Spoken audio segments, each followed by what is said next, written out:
Welcome to Nasdaq Trade Talks. I'm Jill Malandrino, Global Markets Reporter at Nasdaq. Joining us remotely, we have Scott Larsen. He's Managing Director at Guggenheim Investments. We're going to learn how investors and advisors use unit investment trusts in their portfolios. Scott, it's great to have you back with us. As always, thanks for making the time in what's been unprecedented in the markets. Many investors are familiar with mutual funds called ETFs. Fewer people are likely familiar with the unit investment trust or UIT, that kind of product structure. What is a UIT? Sure. Yeah, I mean, the UIT industry is niche in the marketplace, but it's very popular with financial advisors and investors. A lot of people don't even realize that UITs as a structure are basically as old as the mutual fund structure, so coming up on 100 years here. But what the UIT is essentially is a professionally selected portfolio that's constructed according to a specific investment strategy.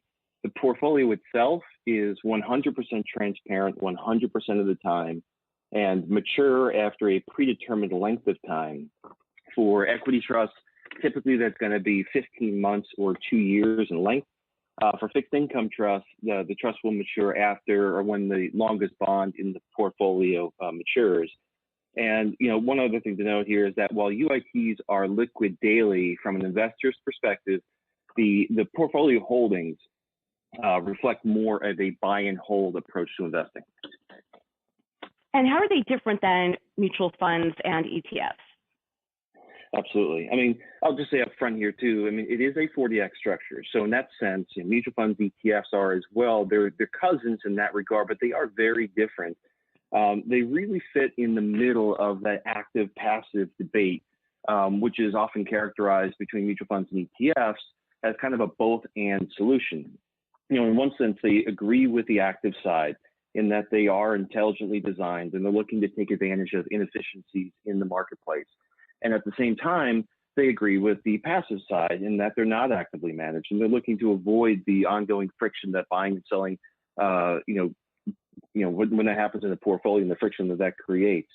Think about it within the context of broad indices or even some larger funds. UITs are the opposite of closet indexing. Portfolios tend to be pretty targeted. It is the most common for a portfolio to have between 30 and 50 securities in it. You get some with more, some with less, depending on the strategy. But every single UIT portfolio within that strategy is, you can consider it a best picks or a high conviction portfolio. And how can advisors use UITs in client portfolios?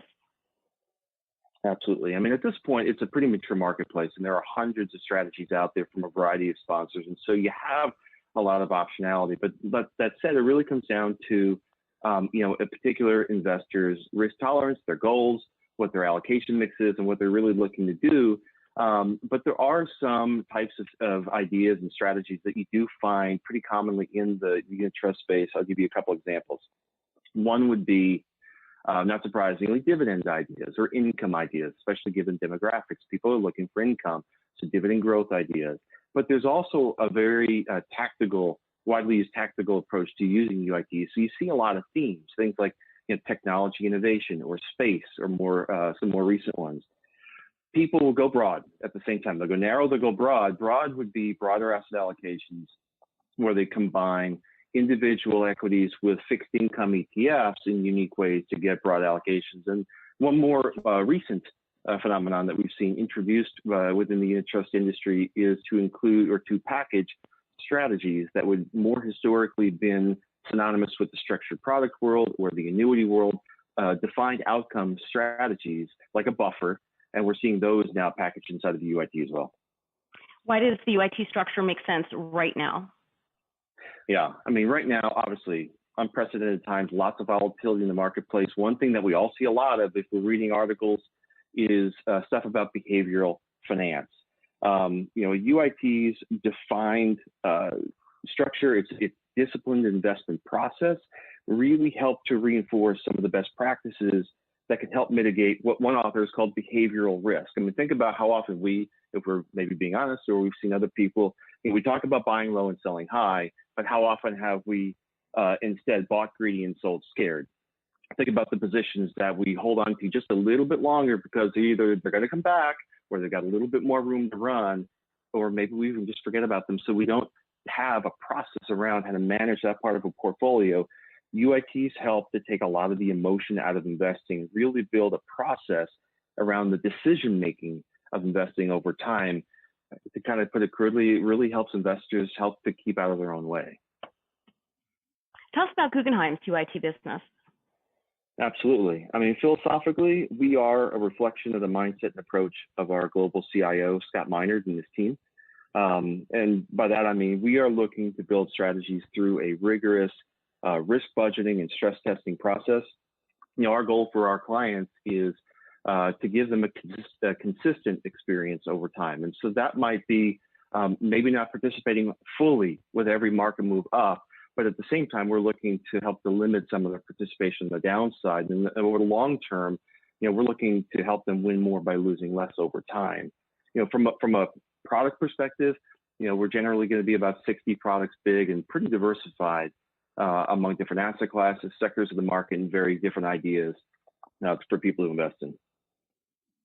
Can you tell us a little bit about your partnership with Nasdaq and how you leverage the Nasdaq Fund Network for UITs?